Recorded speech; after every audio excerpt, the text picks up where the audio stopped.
Chapter 4 electric capacitor.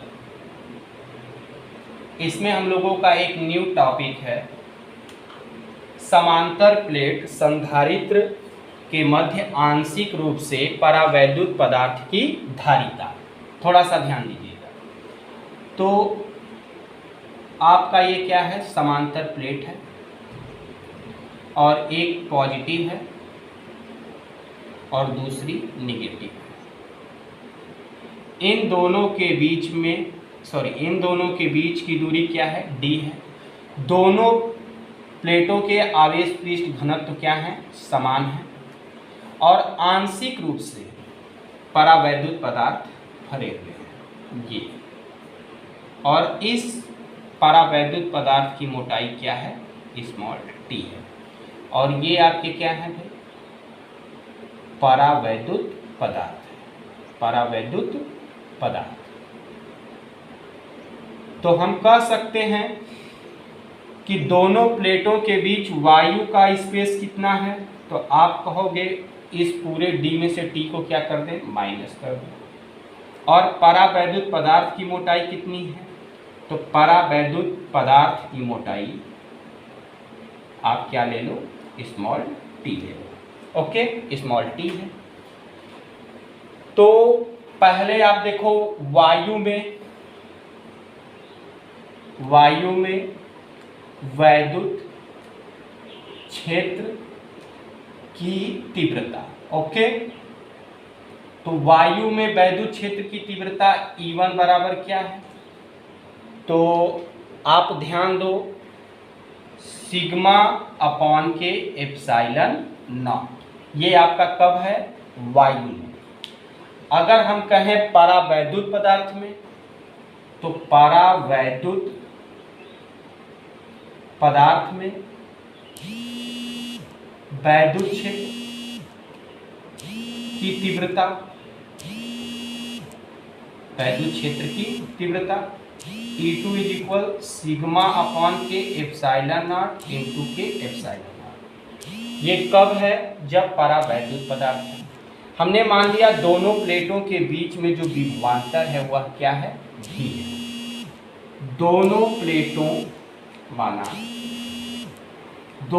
प्लेटों के बीच विभवांतर V है। तो विभवांतर V बराबर वायु में विभवांतर प्लस एक परावैद्युत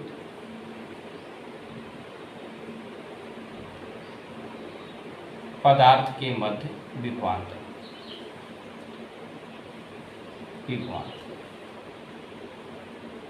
अर्थात ये टोटल भी है तो एयर में अब प्लस परावैद्युत माध्यम। तो अब आपका क्या है कि वायु में वैद्युत क्षेत्र क्या है, E1 है और विभवांतर निकालना है तो E1 इंटू डी डिस्टेंस होगा। तो वायु में डिस्टेंस कितना है, d माइनस t है। प्लस के परावैद्युत पदार्थ में, तो परावैद्युत पदार्थ में वैद्युत क्षेत्र क्या है, सिग्मा या यूं कह सकते हो E2 है और मोटाई कितनी है, डिस्टेंस कितना है, t है। ओके, अब आप क्या करो, वैल्यू को पुटअप करो। E1 की वैल्यू कितनी है, sigma upon epsilon not into के d माइनस t है E1 की वैल्यू।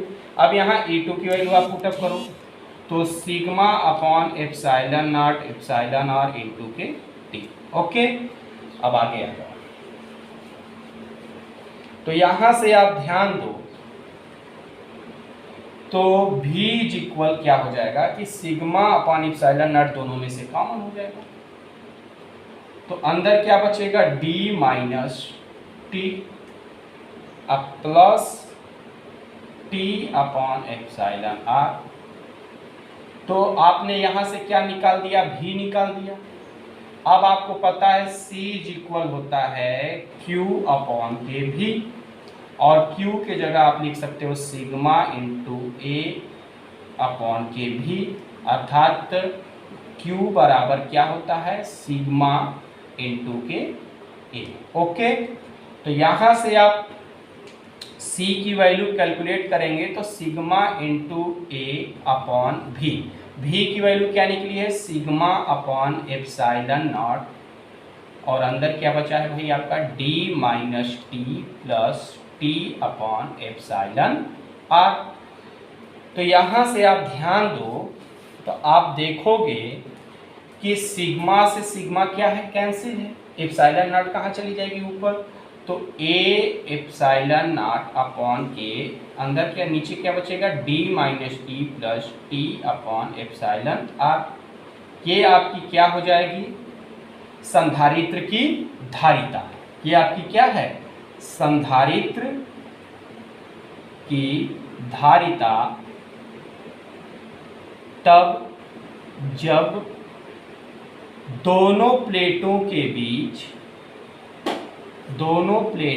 बीच आंशिक परावैद्युत माध्यम उपस्थित है तो। ओके, ये आपका हेडिंग भी रहेगा, आप हेडिंग भी डाल लेना संधारित्र की धारिता तब जब दोनों प्लेटों के बीच आंशिक परावैद्युत माध्यम उपस्थित हो। तो ये आपका ये आज के लिए ये आपके लिए इम्पोर्टेंट बड़ी बेगैरत है ये दुनिया, टॉपिक को हर बार तुझे डराएगी। Thanks for watching. बड़ी बेगैरत है ये दुनिया, हर बार तुझे डराएगी, लेकिन तू अपने इरादों पे कायम रहना। बड़ी बेगैरत है ये दुनिया, हर बार तुझे डराएगी, लेकिन अपने इरादों पे कायम रहना।